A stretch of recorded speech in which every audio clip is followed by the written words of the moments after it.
एक व्यक्ति अपनी पत्नी से बहुत प्यार करता था। उसकी पत्नी का नाम था किशोरी। अचानक कोई ऐसी दुर्घटना हुई और उनकी पत्नी के प्राण चले गए।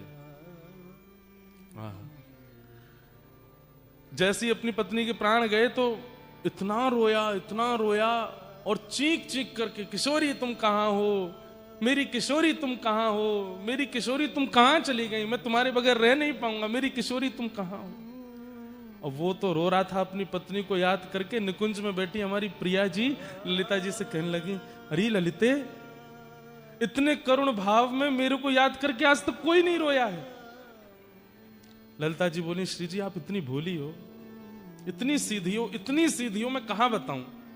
अरे तू ऐसे काहे को कह रही है, देख ये कितना रो रहा है मुझको याद करके। अरे बड़े बड़े जापक देखे, बड़े बड़े नामनिष्ठ देखे, बड़े बड़े भावुक देखे, लेकिन ऐसे रोवे वारो देखियो, या को कंठ अवरुद्ध है गयो है, गिरतो जा रहा है, नेत्रन से अश्रुधार गिर रही हैं, आंख लाल पड़ गई हैं। अरे ये प्राण त्याग देखो। अरे ललिते तू जल्दी व्यवस्था कर, या से मिलना है मोको।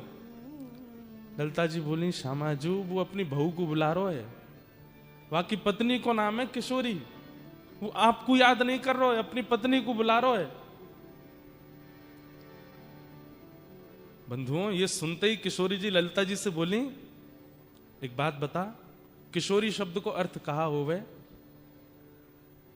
हमारी किशोरी जी को नित्य किशोरी, जो छोटी सी हैं उनको किशोरी कहते हैं।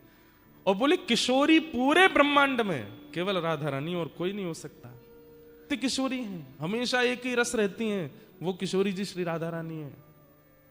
इसलिए हमारी किशोरी जी से आप मातृभाव नहीं रख सकते। ठाकुर जी को भले पिताजी मान लो, लेकिन आप राधा रानी को मां नहीं मान सकते, क्योंकि वो किशोरी है। आप किशोरी जी के प्रति स्वामिनी का भाव रख सकते हो, आप किशोरी जी के प्रति सखित्व का भाव रख सकते हो, आप किशोरी जी के प्रति लाली का भाव रख सकते हो, पुत्री का भाव रख सकते हो, पर मां का भाव नहीं, क्योंकि वो नित्य किशोरी है, छोटी सी रहती है। ललिते बता, मैं ना जानूं ये अपनी पत्नी को बुला रहा हो या कौन को बुला रहा है, पर किशोरी कौन है। बोले किशोरी तो आप, तो ये मुझे बुला रहा है। उसने भाव से नहीं पुकारा, केवल किशोरी शब्द का उच्चारण किया है। अपनी पत्नी के विरह में रोते रोते हमारी लाडली जी से देखा नहीं गया, तुरंत प्रकट हो गए और प्रकट होकर के उसको रूप कांति का दर्शन करा दिया, सिर पर हाथ दे करके